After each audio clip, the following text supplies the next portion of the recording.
Hey friends, how you doing? Danny Morrell here with a Real Estate Sales TV short on the importance of appointment setting.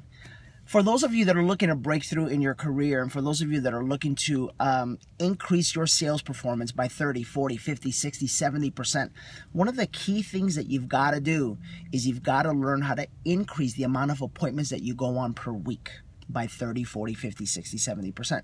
For example, yesterday we were at an office meeting and I asked everyone to raise their hands for those people that were going on, 5 or more appointments a week. Sure enough, all of the top performing individuals were the ones that raised their hands.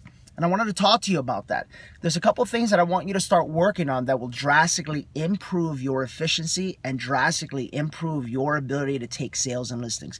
Number one, instead of focusing on the big goal for 2015, focus on the little things that you need to do on a weekly basis that could cause the big goal to happen.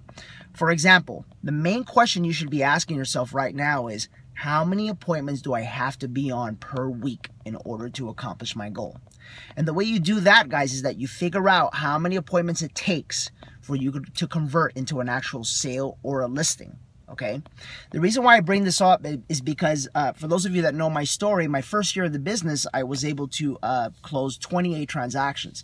And some people say, how did that happen? Well, it's pretty simple, guys. Number one, I had an effective method of lead generation.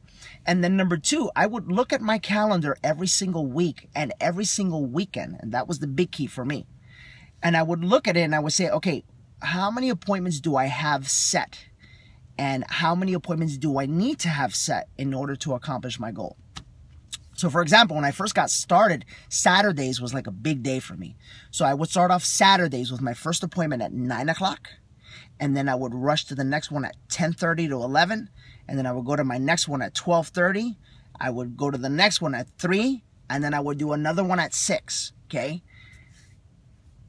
And that may seem like a lot. But that's where your decision to be an amazing salesperson, an amazing business person, and just be a flat-out winner in the industry has to come into play. Because not everybody is willing to do that, guys. But if you look at your calendar, okay, and I know that we all have different things going on in our personal lives that sometimes cause us to not be able to do that. At the time, I was single and had no kids, so what else was I going to do, right? But if you look at your calendar on a weekly basis, right, Monday through Friday, let's say, and even maybe half-day Saturdays, and you look at it and you clearly identify how many appointments you have to have set throughout the week in order for you to achieve your goal. As a matter of fact, scratch that. What is your minimum standard for appointments going on? What is your minimum standard for appointments going on? If you start thinking about it in those terms, and if you can start challenging yourself to go on, let's say, 3 appointments a week no matter what happens, well, that's 12 appointments a month, guys. You go on 12 appointments a month and you keep track of this, you tell me what's going to happen. You're going to convert at least 20 to 30% of them, right? And as you get better, you'll convert more and more people. So again, real quick tip.